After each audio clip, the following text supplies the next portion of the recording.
So we've talked about what are the major components of the Raman spectrometer. We looked at the laser, the coupling optics, drew that on the earlier session. Well, what I want to now do is look at the detectors that are used in the Raman spectrometer. Classically, the very first one that was used was a photographic plate.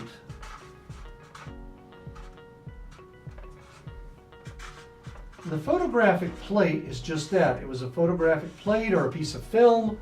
The Raman signal would be spread out over the surface. You'd get a series of lines on the photographic film when you developed it, and that was your detector. That worked really well. It was sensitive, but unfortunately it's not something you could use in a high speed or a kinetic situation. You couldn't read it repeatedly, so it had a limited lifetime. The next detector to come along, and the one that really made Raman practical in a laboratory setting, was the photomultiplier tube. In a photomultiplier tube, it was a vacuum tube. Basically, it was what it was. It would sit down and it would have these pins on the back and it would just plug into something. And that photomultiplier tube has in it a series of plates. And the photon would come in and strike that first plate. And when it did, it would cause an electron to sputter. Let's draw the electron in a different color. Let's draw that bright color red. So the electron would come off and it would move down and it would hit the next plate. That next plate was at a higher voltage, so when that electron struck that plate, I would end up with a bunch of electrons coming off. And then I have another plate, and then coming off of that one I would have even more electrons. And by the time I got to the bottom, I would have just a crescendo of electrons. And then we had a preamp, which would isolate this system, and then we would have a photon counter that would detect whenever packets of photons arrive. So I would scan, I would stop, and I would let my photon counter count. Scan, stop, photon counter count. Highly sensitive, but not really very fast, because it's a single point, meaning I can't do an array of photomultiplier tubes, or at least they never did. The photomultiplier tube was a single point, single spectrum at a time. All of that really changed and surged to the forefront with the charge-coupled device detectors coming online. What a charge-coupled device detector is a solid-state system consisting of a series of wells, electronic wells on the surface.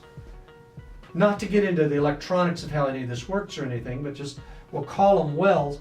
And then when a photon arrives in a particular well, an electron would get promoted and we would begin to fill up that well.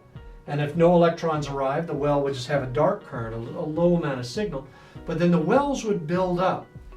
Then what we would do is we would close a shutter and we'd send in a read pulse, which would drain the wells and count the number of electrons that each well had in it.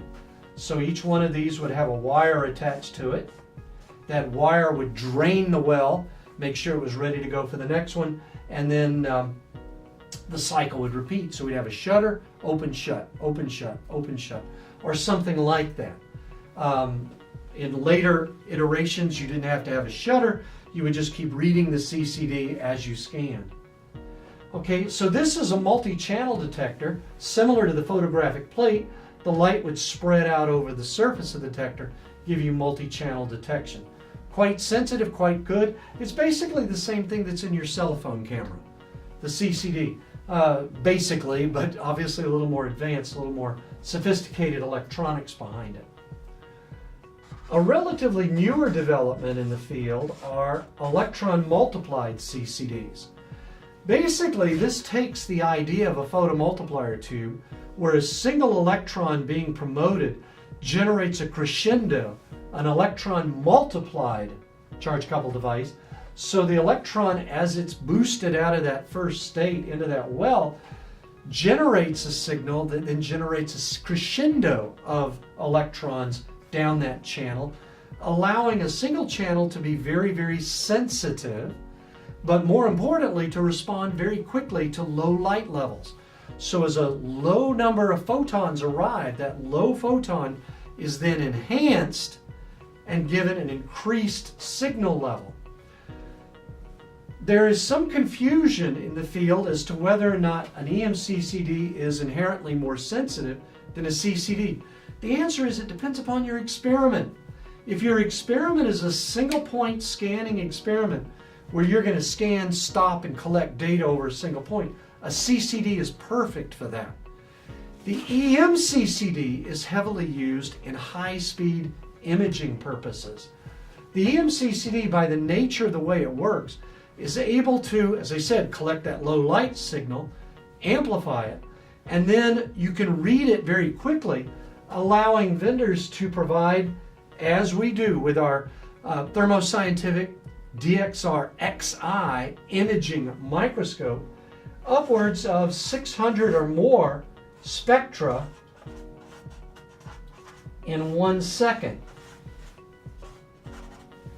That's the key for the EMCCD. It is used to allow you to collect a lot of spectra in a hurry so that you can image. And in the, again, referring to the DXR XI microscope, the stage never stops. It actually continuously scans while the EMCCD is clicking away and collecting that data so that you can collect it at this speed, 600 per second, and then co-add them to build up that image. So these are the 4 different kinds of detectors that have been used. As I said, the top 2 are mostly historical. There are still good systems built using photomultiplier tubes, and there's still research going on into the improvement of photomultiplier tubes. But the majority of the interest now is into the multi-channel systems, the CCD and the EMCCD. And there's a price jump going from here to here. The question really for you as a user is whether or not you need this or not, whether or not you're doing imaging.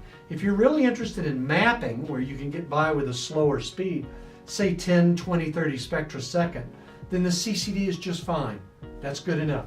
If you need to cover a lot of ground, or you're looking for homogeneity in a pharmaceutical tablet or something, that's where the EMCCD really shines.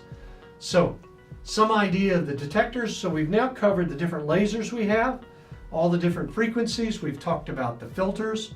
Back in an earlier talk, we talked about the detectors now. That pretty much covers the whole instrument. So now we'll look a little bit more at the sample, and then we'll actually show you some images of the spectrometer in the lab.